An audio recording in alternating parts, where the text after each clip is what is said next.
And Sophie. Ah, yes. This is interesting coming here tonight. I've been to Normby a few times, never been into the old egg marketing board building. I've never been here either. So this is what it was. This is where all the eggs were graded and sent out. So now it's a ministry. And I couldn't think of a better thing to be hatched here. It's lovely. But I walked in tonight and this lady's come up and I said, hello, I'm Ian. She says, don't you remember me?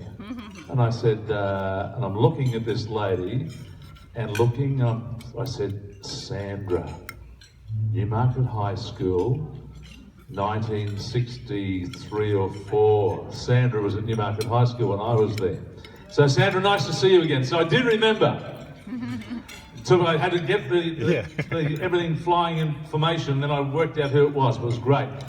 Duncan Armstrong, our guest speaker tonight, just reminded me, he said, 1986, Channel O as it was then, the show was called Living, which was like a precursor to morning infotainment shows, a very, very low budget infotainment show, maybe more an advertorial show on local television, and I was doing it with Lee Muirhead.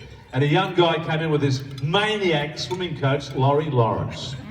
His charge was a young bloke, about 16 I reckon, Duncan Armstrong, who went on to, he got himself, he was Young Australian of the Year a couple of years later, and he got an Order of Australia medal, you know, totally unremarkable stuff.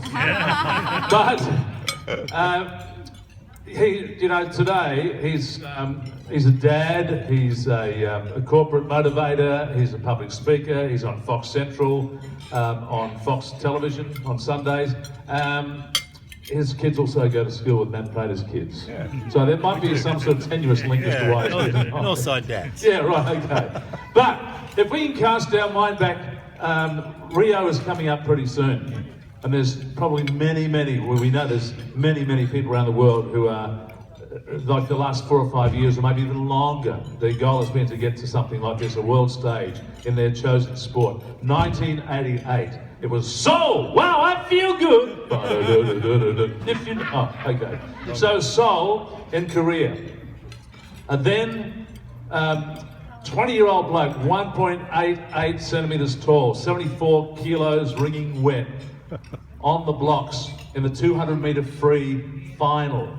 The final contained 3 world record holders. There was a famous bloke, Matt Biondi, a famous American swimmer.